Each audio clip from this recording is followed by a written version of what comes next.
Kur meklēt mašīnu, ja SSA viņas nav? Daži jau savas mašīnas jau ir šādā ceļā atraduši. Paši. Sākot ar veciem Mercedesiem un BMW, beidzot ar 24. gada elektroauto. Kāds heiters tur ir iepircies uz 500 000 un vienā naktī izsapņojis visu savu turbo košļiņu kolekciju. Un azartiskām personībām tur ļoti prātīgi. Ja kāds gribēs N57, tad pirms tam ar asinīm būs jāparakstās, ka nebūs pretenzijas par skaidāmēļus filtrā. Savādāks nemaz nepiedalos. Bet es domāju, ka jums tāpat kā mums patīk gan tās labās cenas, gan piedzīvojumi. Un varbūt daļa pēc šī visa arī beidzot sapratīs, ka bieži vien lētāk būs nopirkt tieši dārgāk. Tā kā visas iespējas izpausties arī jums. Ja visi pārējie kanāli, kur tos auto meklēt, jau ir apzināti un tur nekā nav, tad varat pamēģināt arī šitādā veidā. Kur meklēt mašīnu, ja SSA viņas nav? Uz Vāciju pašam braukt, citiem ir bail vai kā daudziem. Nav tik daudz brīvu laika, tik dārgām izklaidēm. Piekam šis pasākums, par ko mēs šodien runāsim, varētu būt īpaši interesants tiem, kuri domā, ka pērkot placī parasti ļoti pārmaksā un ne par ko. Tātad jums būs variants ietaupīt ar visām no tā izrietošajām sekām. Starp mums taču ir ļoti daudz, kuri zina, cik kam jāmaksā, proti attālināts ar bildēm konstatēt dažādus defektus, tā skaitā notīcis spidometrs un visu pārējo.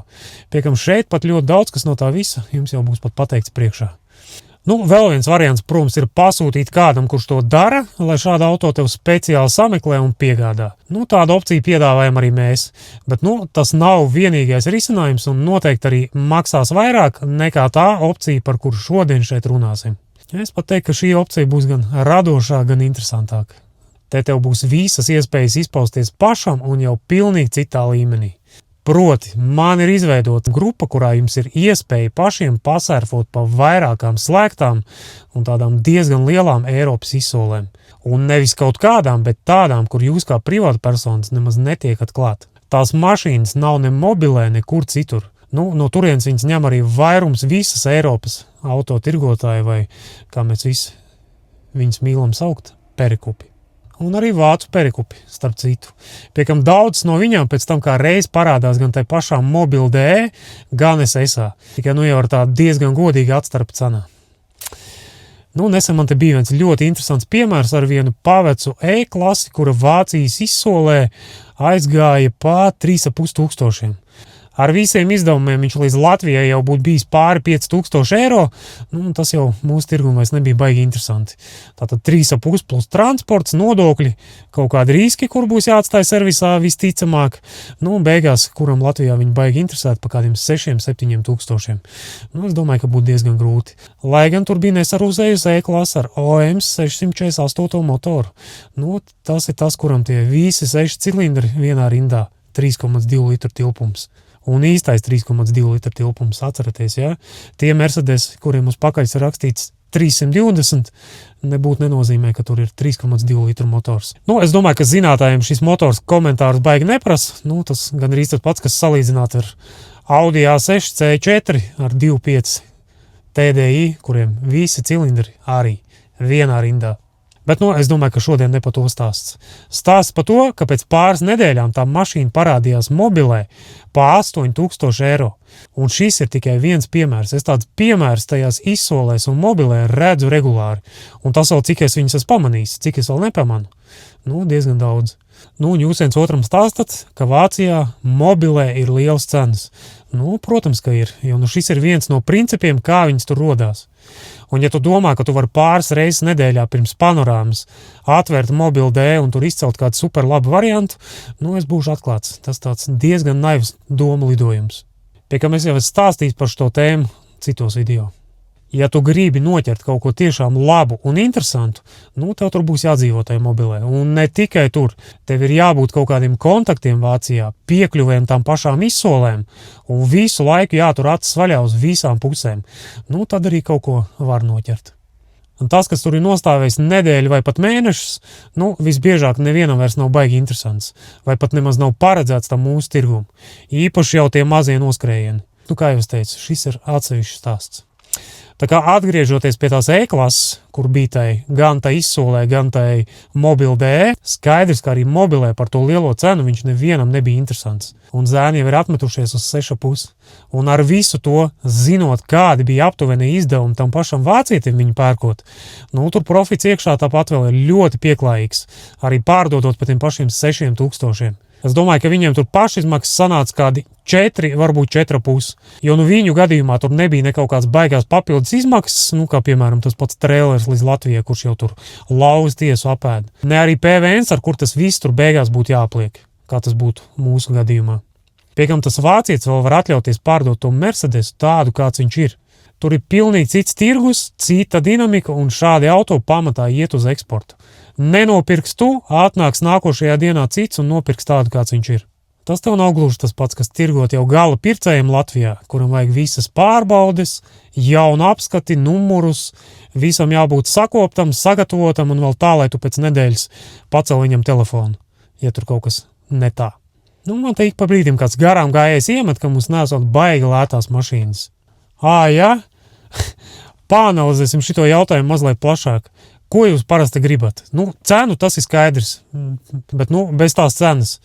Noskrējienu mēs parasti gribam un īstu, to es domāju, ka visi grib. Pie kā viņam vēl jābūt izsakojamam. Tāpat arī mašīna ar kaut kādu redzamu vēsturi un zināmu izcelsmi. Tā, lai viņi nav izvilkt no pakaļas. Vēl mēs gribam mašīnu no Vācijas vai vienalga no jebkuras citas sev simpatizējušas valsts. Bet tā, lai viņi pa īstam ir no tās Vācijas. Un vēl vēlams tā, ka kāds to būs tajā galā paskatījies uz vietas, sabildējis, varbūt nofilmējis, lai tev ir kaut kāda bilde, video un pierādījums, ka tā mašīna tiešām ir no Vācijas. Nevis no tuvās Vācijas. Kurš speciāli grib Vācijas mašīnu no Lietuvas? Es domāju, ka reti kurš. Tie, kur grib, tie mierīgi var paši aizbraukt pakaļ. Mēs visi viņam te baigi nesam vajadzīgi. Pie kam Lietuva nav ne tālu, ne arī baigi sarežģīti. Galvenais paķert līdz veiksmi un pieredzi. Ideālā variantā abas divas noderēs. Tālāk, jūs vēl gribat, lai jūs neapmāna, un mašīnas pirms tās nodošanas ir pārbaudītas. Tā, lai tur droši kā apskatīsies, cietās daļiņas būs kārtībā, un visi tie galvenie trūkumi būs novērsti. Trūkums, es domāju, arī tos, ko apskatē neredz. Kad beigts sprauzla, riteņi, kur purinās, izšķīts kāds kārbis spilvens un viss pārējais. Skaidrs, ka mēs tās mašīnas nerestaurējam, bet atdot pusbeigt vai ar tādiem acīm redzamiem defektiem, īsti nebūs ne mūsu stils, ne mūsu taktika. Var jau, protams, to eļļu no tā tekošā starpdzesētāja motoram pirms tam nomazgāt, nedot braukt. Es dzirdēju, ka tāda esot, kas nedot braukt. Jūs jau pa kaut ko brīnaties. Bet, pie šāda scenārija gan mums, gan jums tas viss būs lētāk. Šaubu nav. Kaut uz pēdējos 10 Audi un Mercedes V6 motoru starpdzesētājos mēs esam atstājuši vienu veselu C6 noteikti. Un tāpēc, lai nevienam no mums tā eļļa netek uz bruģi, un lai nav kauns jums pēc pāris nedēļām satikties pie Rimī kases un galvu nav jāgriež uz otru pusi. Vai bārdi jādzen nost. Riepas. Mēs pēdējos gadus ziemas riepu jautājumu risinām tikai ar jaunām. Nedārgām, bet jaunām ziemas riepām. Nevis pērkam sakaltuši 18. gada komplektu šotā ar 5-6 mm, lai tikai jūs varētu iziet apskati. Ko vēl jūs gribat? Garantija. Tādu mēs rakstiski gan varam iedot tikai svaigākām mašīnām, pārējiem vismaz tik daudz, lai jums tuvākajās dienās, kad iemet check engine vai apstājās motors, es jums arī laipni paceļu telefonu un piedāvāju to problēmu sakārtot. Zinu, ka šodien tā dara daudz pārdevēji, bet tikpat daudz tā arī nedara. Veiksim trāpīt uz īstā. Un tagad pastāst, tas, kurš man tur rakstīja tos komentārus, ka pie mums nesot baigi lētās mašīnas. Kā šitas viss var maksāt tāpat kā pie tiem, kur to visu nedara? Vai viņiem tas viss ir pie pakaļas? Kā viņi var maksāt tikpat, cik Latvijā 5 gadus braukta, vēl jautājums, kur un no kā viņi ir pirkta, un cik skurpulos kāds pirms tiem 5 gadiem tam iegādes jautājumam vispār ir piegājis.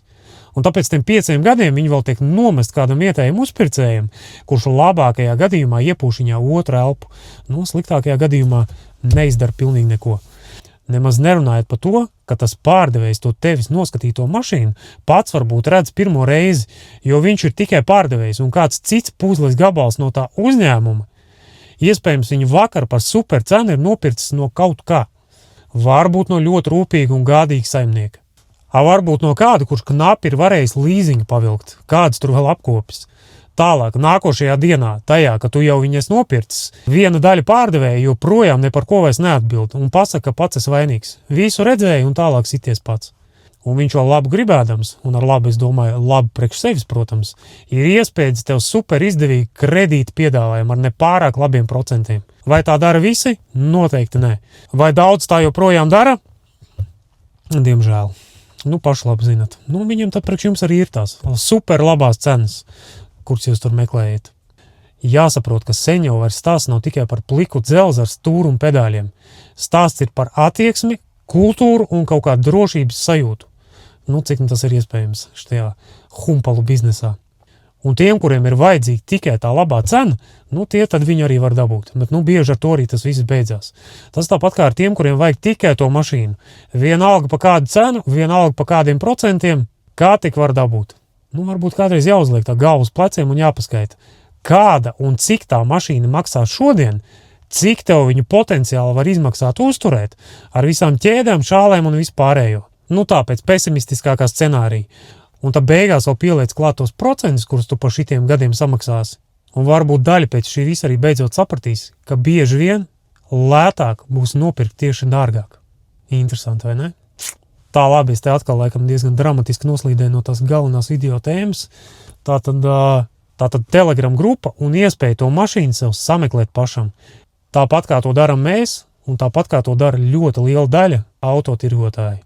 Labi, mēs gan pēdējā laikā vairāk pārējām uz klātienes formātu Vācijā, bet tāpatās joprojām mēs ļoti aktīvi šīs izsoles monitorējam. Tajās izsolēs sēž visi, pilnīgi no visām Eiropas valstīm, un arī piekļūt tur ir mašīnām no ļoti daudzām Eiropas valstīm. Sākot ar Vāciju, Beļģiju, Franciju, beidzot ar Skandināviju un pat Eiropas silto galu, kur ir iespēja kādreiz izrakt kādu nesarūsējušu klasiku. Un kā jau minēju, tās izsoles ir slēgtas un privāti personām piekļūt tur nebūs iespējama.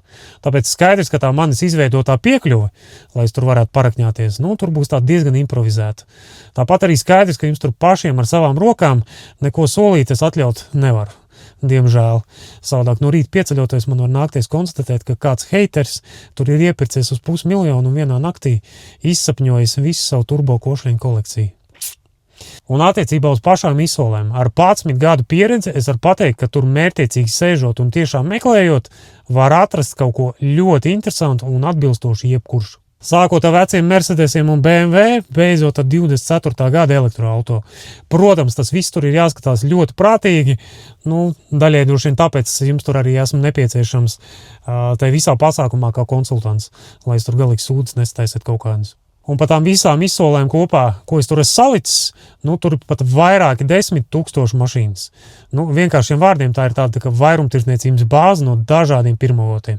Dīleriem, oficiāliem, neoficiāliem, dažādiem uzņēmumiem un pat privātpersonām. Jāpiezīmē gan, ka aktuālās likmes jūs arī tur neredzēsiet. Es tur, diemžēl, nevaru jums nodalīt aktuālās cenas redzamību no tām solīšanas pogām. Tāpēc skaidrs, ka bez tāds manas palīdzības, jūs tur tāpat neko baigi neizdarīsiet. Bet, ja tiešām tu atradīsi tur sev kaut ko interesējošu, noteikti palīdzēšu gan nosolīt, gan sareiķināt visas cenas jau tur ar visām izmaksām līdz Latvijai. Protams, tur, kur to cenu vispār iepriekš būs iespējams vismaz aptuveni sareiķināt, jo atceramies, ka tā ir izsole. Tur pēdējās minūtēs viss var būtiski mainīties. Jo, par interesantajām pozīcijām tur beigās iet tā kā gladiatorā. Un azartiskām personībām tur ļoti prātīgi. Un kā jau minēju, ja būs nepieciešams, palīdzēsim viņus arī atgādāt un visam pa vidu es jūs jau pakonsultēšu tā, lai tiešām nestrādājiet tur kaut kāds muļķības. Nesapērkaties tur kaut kāds Fordus ar power shiftiem, Volvo nepareizajiem motoriem. Un, ja kāds gribēs solīt N57, tad pirms tam ar asinīm būs jāparakstās, ka nebūs pretenzijas par skaidāmēļas filtrā. Savādāks nemaz nepiedalos. Tā kā sīkāk jau par kaut kādiem noteikumiem, apmaksas kārtību un citām niansēm es jau esmu aprakstījis pašā Telegram grupā. Tur augšā es piespraudis, iepinojis tādu diezgan garu tekstu. Savukārt visas pārējos jautājumus jau mēs tur izrunāsim pie kaut kādas tiešām nopietnas intereses un tādām reālām darbībām. Tā kā daži jau savas mašīnas jau ir šādā ceļā atraduši paši. Tā kā visas iespējas izpausties arī jums. Ja visi pārējie kanāli, kur tos auto meklēt, jau ir apzināti un tur nekā nav, tad varat pamēģināt arī šitādā veidā. Viena lieta gan jums jāatcerās, ka pērkot mašīnu izsolē, sitot pa to labo cenu un neredzot pašu objektu dabā, pašam būs jāuzņemās arī kaut kādi riski. Tieši tāpat kā to daram mēs katru dienu. Īpaši tas attiecās uz vecākām mašīnām, ļoti labām cenām, un visu pārējo. Tāpat arī jābūt ļoti uzmanīgiem ar riskantiem agregātiem, kurus tur klātienē nav iespējams pārbaudīt. Bet, es domāju, ka jums tāpat kā mums patīk gan tās labās cenas, gan piedzīvojumi. Tā kā te daudziem ir iespēja pasmelt pavisam jaunu pieredzi. Un vispār tas gan ir tikai viens no tās manas Telegram grupas virzieniem. Tāpat es ik pa laikam tur arī iemetu kādas modeļus, kurus mēs paši laižam garām, gan kaut kādas vietējās maiņas, kas mums nāk, gan Vācijas partneru netīrās preces par kaut kādām ātrajām cenām. Kā saka, neliela, bet godīgi interesīti.